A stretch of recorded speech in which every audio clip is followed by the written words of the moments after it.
विद्यार्थियों, आपका एक बार फिर आज के वीडियो में स्वागत है। कल अपन कक्षा 10 में पाचन तंत्र पढ़ रहे थे। पाचन तंत्र के महत्वपूर्ण अंग और उसके सहायक भागों के बारे में अपन ने सामान्य डिटेल ली थी। लेकिन आज अपन आपको, जैसा कि सामने बोर्ड पे दिखाई दे रहा है कि अपने पास पाचन तंत्र है और पाचन तंत्र का डायग्राम आपको दिखाई दे रहा है। पाचन तंत्र का डायग्राम में आप समझ सकते हैं, यहां से अपन देखते हैं नासिका है। क्या है? नासिका। नासिका और मुख। मुख है जो मुख गुहा में खुलता है, कैविटी ऑफ माउथ जिसे अपन कहते हैं। साथ में लाड़ ग्रंथि, सलाइवा जहां से मिलता है। लाड़ ग्रंथि है वो 3 प्रकार की से अपन यहाँ पढ़ेंगे कि 3 भागों से मिलकर बनी होती है। साथ में यहाँ है गर्सनी, पेरेंट्स जिसे अपन कहते हैं। इसी के साथ साथ गर्सनी के बारे में भी अपन पढ़ेंगे कि गर्सनी और जो श्वास नली का ट्रेकिया होता है, उन दोनों का संबंध क्या है, या ग्रास नली किस प्रकार ओपन होती है।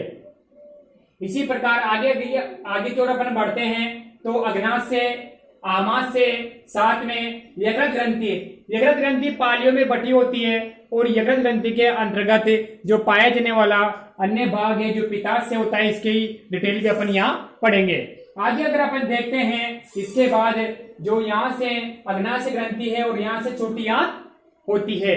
छोटी आंत कहने में छोटी है लेकिन लंबाई सबसे ज्यादा इसी की होती है। साथ में बड़ी आंत है, आकार में बड़ी होती है लेकिन लंबाई इसकी छोटी होती है। इसको भी अपन समझेंगे क्यों होता है, क्योंकि इसे वर्धांत्र कहते हैं और छोटी आंत को अपन सुधांत्र कहते हैं। आगे की ओर अपन बढ़ते हैं तो यहाँ है मलाशय और साथ में ये कुछ भाग यहाँ निकला हुआ है। इस भाग को अपन कहते हैं अपेंडिक्स, परिशेषिका, जो ये कि एक प्राचीन समय से जो आदि काल वाले जो मानव थे, जिसे अपन कहते हैं आदि मानव, उस मानव में परिशेषिका बड़ी होती थी। धीरे धीरे जैसे जैसे मानव का विकास होता गया और ये धीरे धीरे कम होती गई, लेकिन वर्तमान में इसका अवशेष अब भी है, जिसे परिशेषिका या अपेंडिक्स अपन कहते हैं। कई बार अपन देखते हैं कि इसका वृद्धि कर लेती है, ग्रोथ करती है, तब अपन इसको क्या करते हैं, शल्य चिकित्सा द्वारा या ऑपरेशन द्वारा इसका कट करके इसे अलग किया जाता है, या इसका ऑपरेशन होता है। कभी कभी ये दर्द करना महसूस होता है हमारे पेट में, इसका दर्द को अपन दूर करते हैं। तो विद्यार्थियों, आपको ये जो आपके सामने डायग्राम है इसका आप स्क्रीनशॉट ले सकते हैं, बाद में फिर इसको मिटा लिया जाएगा। तो अपन आगे की ओर बढ़ेंगे तो इस एक बार और समझ लीजिए और स्क्रीनशॉट आप इसे ले लीजिएगा। तो आगे अपन चलते हैं। आगे की अगर अपन बात करते हैं तो अपने पास सबसे पहले पाचन है। उस पाचन को अपन समझेंगे कि पाचन कितने भागों से है। पाचन है, इसके लिए अपन जो पाचन को समझने से पहले इसके कुछ भाग है उनको समझना चाहिए। सबसे पहला भाग होता है जिसमें अगर अपन देखते हैं अंतःग्रहण। क्या होता है? अंतःग्रहण, यानी अपन क्या करते हैं, भोजन का अंतःग्रहण करना, भोजन को अपने शरीर के अंदर लेना। वो किसके सहायता से ले जाता है? मुख की सहायता से। मुख खुलता है मुख गुहा में, और इसके अपन भागेंगे तो ये सबसे पहला है अंतःग्रहण। नंबर 2 या आप समझ लीजिए सेलिवेशंस। सलाइवा, जिसकी अपन बात करते हैं लार, जो हमारी लार ग्रंथि द्वारा स्रावित होती है, जिसका जो एंजाइम है लाइसोजाइम, जो एंजाइम है उसके द्वारा। ठीक है, इसमें ये सेकंड पार्ट है। नंबर 3 पार्ट है वह है प्रिपलेशंस। प्रिपलेशंस का मतलब है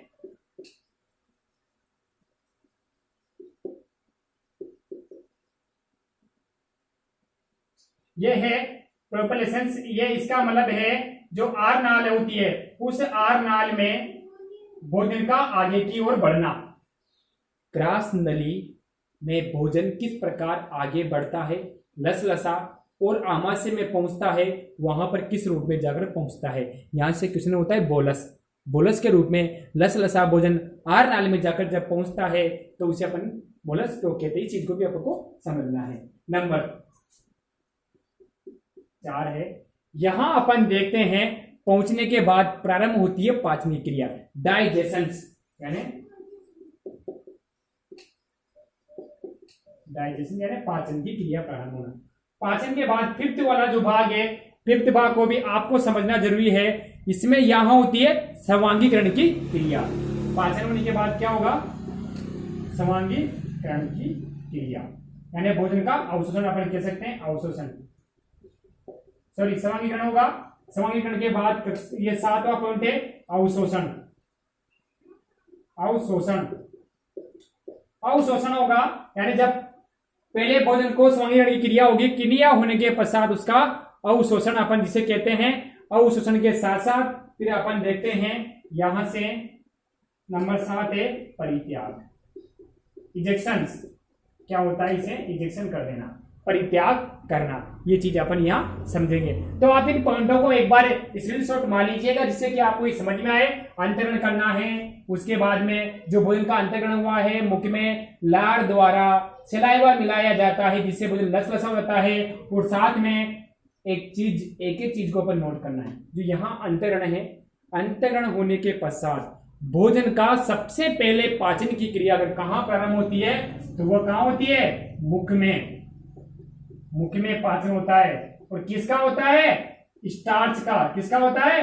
स्टार्च जो पॉलीसेकेराइड में होती है उसे डाइसेकेराइड में बदल दिया जाता है। कार्बोहाइड्रेट का सबसे पहले पाचन कहाँ प्रारंभ होता है? मुख में, जहां सलाइवा मिलाया जाता है जिसमें लाइसोजाइम जो एंजाइम है उसके द्वारा। यहां इस क्रिया हो गई। इसके बाद अपन आगे की ओर पढ़ेंगे। तो यहां अपन सबसे पहले मुख की अगर अपन बात करें तो मुख क्या होता है, एक एक अंग के अपन पढ़ते चलेंगे। मुख, माउथ, इसकी बात करते हैं। ये एक द्रार नुमा आकृति होती है। ये एक द्रारनुमा आकृति होती है तथा दो मांसल होठों से घिरी रहती है। कैसी आकृति है? द्रारनुमा होती है तथा दो मांसल होठों से घिरी हुई आकृति होती है। अब यहां देखिए, मुख के बाद अगर अपन बात करते हैं, मुख गुहा में खुलता है। मुख किस में खुलता है? मुख गुहा में खुलता है। तो ये चीजें आपको समझ में आई। मुख किस में खुलता है? मुख गुहा में खुलता है। अब मुख गुहा में जब मुख खुलेगा, ये तो अपन की मुख की सामान्य बात हो गई। जब मुख गुहा में मुख खुलता है तो सबसे पहले अपन भोजन कहाँ ग्रहण करते हैं? अंतरण में अगर अपन बात की तो भोजन सबसे पहले अपन ग्रहण करते हैं मुख में। कहाँ ग्रहण करते हैं? मुख में ग्रहण करते हैं। तो यहां पर दो सहायक भाग आएंगे। सहायक भाग कौन कौन से? प्रथम भाग है जीभ। क्या है? जीभ, TOUNG, ये टंग जिसे अपन कहते हैं। और नंबर 2 है दांत, टीथ की अगर अपन बात करते हैं, ये दोनों मुख के सहायक भाग होते हैं। साथ में लाल ग्रंथि है, उसकी भी अपन बात करेंगे। तो यहां अपन सबसे पहले अपन देखते हैं कि जो दांत है वह किस प्रकार के होते हैं। सॉरी, वो जीभ की बात अपन करते हैं। जीभ क्या है? अपने पास जैसे ये आकृति है, लिंगवला जो भाग होता है, इस प्रकार ऐसी अपन के शरीर में जीभ होती है।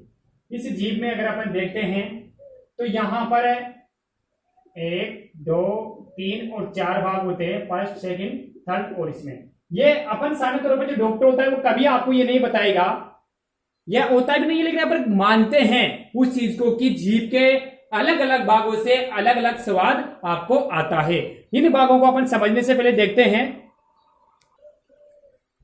तो विद्यार्थियों, यहां जो जीभ की अगर अपन बात कर रहे थे, जीभ में अपन ने 4 भाग देखे हैं, वह स्वाद के आधार पर। मीठा स्वाद प्रथम भाग जिसे अपन देख रहे हैं, नमकीन, खट्टा और कड़वे। इस प्रकार 4 प्रकार का स्वाद अपन को जीभ के माध्यम से पता चलता है। यह पर्टिकुलर नहीं है कि इस भाग में मीठा होगा, इस भाग में नमकीन होगा, इस भाग में खट्टा होगा, इस भाग में कड़वे होते हैं, लेकिन यहां अपन ये बता रहे हैं कि जीभ के माध्यम से अपन को 4 प्रकार के स्वाद का पता चलता है। ऐसा नहीं कि अपन प्रथम भाग में जैसे कोई चीज रखें और यहाँ पर जैसे खट्टा रखे तो अपन को हो सकता है वो मीठा न लगे, लेकिन जीभ के किसी भी भाग पर जाने पर उसका स्वाद का पता चल जाता है। यहां अगर अपन आगे देखते हैं, जीभ है एक मांसल भाग है। क्या है? ये एक मांसल भाग है, मांसल भाग है। कार्य क्या है? फंक्शंस। क्या फंक्शन होता है? भोजन को निगलने का कार्य करती है, भोजन को निगलने का कार्य करती है। कौन करती है? भोजन को निगलने का कार्य कौन करती है? भोजन को निगलने का कार्य जीभ के माध्यम से होता है। इसके अलावा अपन जो बोलते हैं वो भी यहीं से ही, जो ध्वनि है वो कहां जाती है? फेफड़ों तक जाती है। फेफड़ों से वापिस जब ये स्वर रज्जु यंत्र से होकर आती है तो आपको जो ध्वनि उत्पन्न होती है। इसी प्रकार इस चीज को अपन समझ सकते हैं कि जीभ का कार्य क्या होता है। इसके बाद अपन लेते हैं टीथ, यानी दांत। दांत है वह हमारे शरीर में कई प्रकार के दांत होते हैं। अलग अलग जानवरों के अलग अलग दांत होते हैं, लेकिन मनुष्य में दांत होते हैं, उनकी कुछ बातें हैं। दांतों के सबसे पहले दीवार, इन शब्दों को समझना। ये क्वेश्चन है 1 नंबर के। दीवार दंती, नंबर 2 घृत दंती और विषम प्रकार के विषम दंती। ये समझना है अपन को कि घृत दंती क्या होते हैं, विषम दंती क्या होते हैं, साथ में दीवार दंती क्या होते हैं। इन चीजों को समझने से पहले अपन इनको देखते हैं। आप समझ रहे हैं कि दीवार दंती है मनुष्य में दांत 2 बार निकलते हैं। कितनी बार निकलते हैं? 2 बार निकलते हैं। ठीक है, तो 2 बार दंतियों में एक बार दूध के दांत होते हैं, बच्चों में होते हैं दूध के दांत, और एक बार जो व्यवसाय हो जाने पर व्यक्ति के जो दांत निकलते हैं दूध के दांतों के बाद, जब वो गिर जाते हैं तो दूसरे दांत निकलते, द्विबार दंती हो गए। इसके बाद घृत दंती, मनुष्य के जो दांत है इस प्रकार ये दांत है, जो दांत होते हैं तो इस प्रकार अंदर गुहा में घुसे होते हैं ये दांत, तो ये हो गए घृत दंती। क्या हो गए? घृत दंती। विषम दंती 4 प्रकार के दांत पाए जाते हैं। कितने प्रकार के? मनुष्य में 4 प्रकार के दांतों का पाया जाना क्या है? विषम दंती के अंतर्गत आता है। और मनुष्य के 4 प्रकार के जो दांत है उसके अपन देखेंगे कि कौन सा दांत कब निकलता है और कैसा होता है। तो विद्यार्थियों इन चीजों को आप समझना जो अपन ने पढ़ा है। अपन 4 प्रकार के दांतों के बारे में भी बात करेंगे कि कैसे वो दांत होते हैं। तो कल के वीडियो में अपन फिर मिलते हैं 4 प्रकार के दांत में, नेक्स्ट वीडियो में। तो यहां अपन समझना है कि आपको जो चीज समझ जाई जा रही है उसको आप अपनी नोटबुक में नोट करते चलें। साथ में अगर समझ में आई तो आप 2 बार रिपीट करें, वीडियो को 2 बार देख सकते हैं। इसके अलावा आप लाइक्स, कमेंट्स और शेयर करना ना भूलें, और अधिक से अधिक विद्यार्थियों तक आप इस चीज को पहुंचाने की कोशिश करें। जितना हो सके आप शेयर करें, तो ये चैनल जितना सब्सक्राइब होगा उतना ही आगे की ओर बढ़ेगा।